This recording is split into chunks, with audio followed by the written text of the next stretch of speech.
Welcome to your Friday drive-by. This is where we answer your questions, the questions that are pressing in your mind.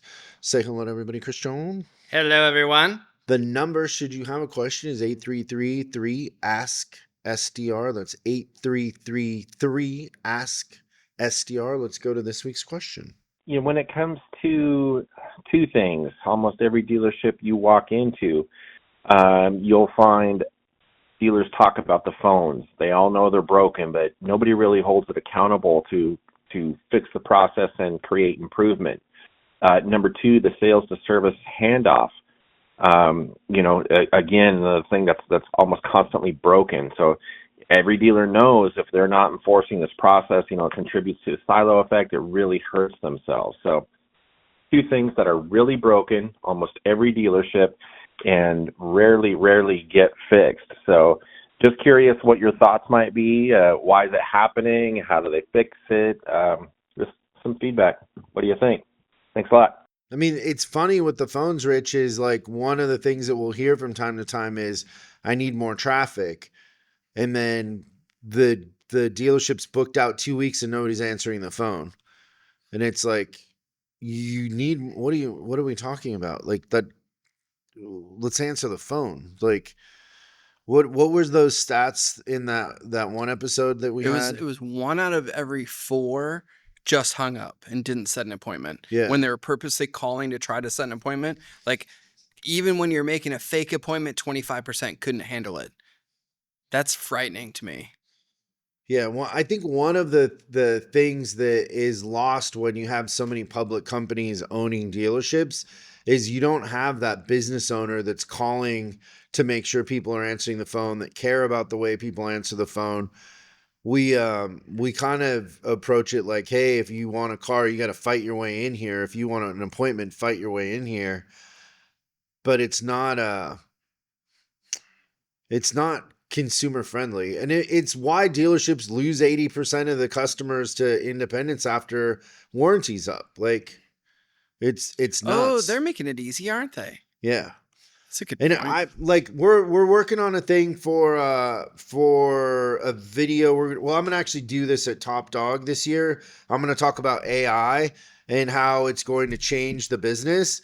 I think a lot of people don't really understand how much it's going to change, but I really believe that the industry will end up in a model where sales and service are one and the same, and you have portfolio managers managing a portfolio of clients, not service and sales. It's too inefficient the way we're doing it, and it doesn't it's just not customer friendly. It's going to have to evolve, and there's too many steps in the way we're doing it. So the service or the sales to service handoff is easy. It's just it's rarely ever done consistently whatsoever. I would say in the dealerships I've seen that do it the best, it's when they have salespeople in the drive.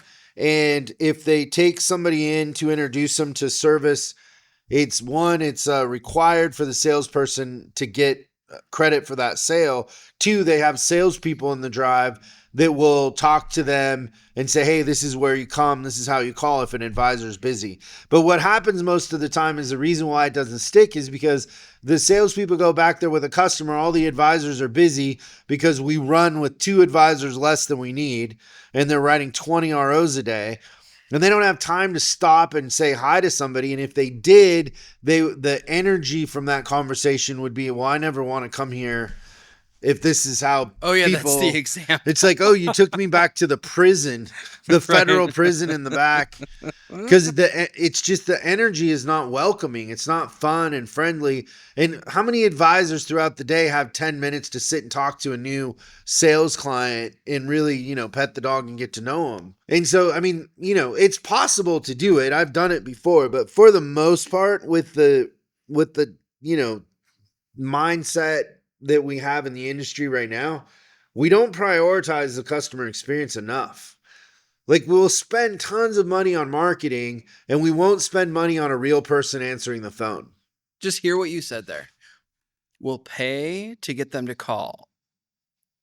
We will pay people. but we won't pay someone to be there to answer the phone. I mean, think about our company. We have what, 10 people here, and I don't know how many people out in the field, but we always have somebody answering the phone. Always. We have backup plans in case that person is not available. Yeah. I couldn't imagine. I It's couldn't interesting. imagine that if you couldn't get somebody on the phone. But it's happened. I've tried to call clients before, and just for the heck of it, called the dealership line. It's Just to see. it's that's a whole man.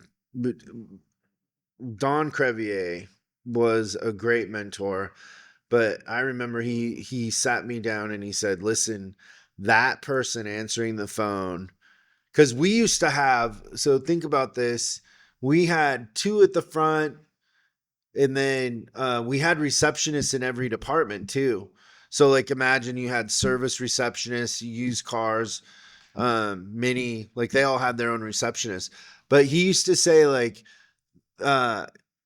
never would go for an automated system ever. And he would talk about how that person was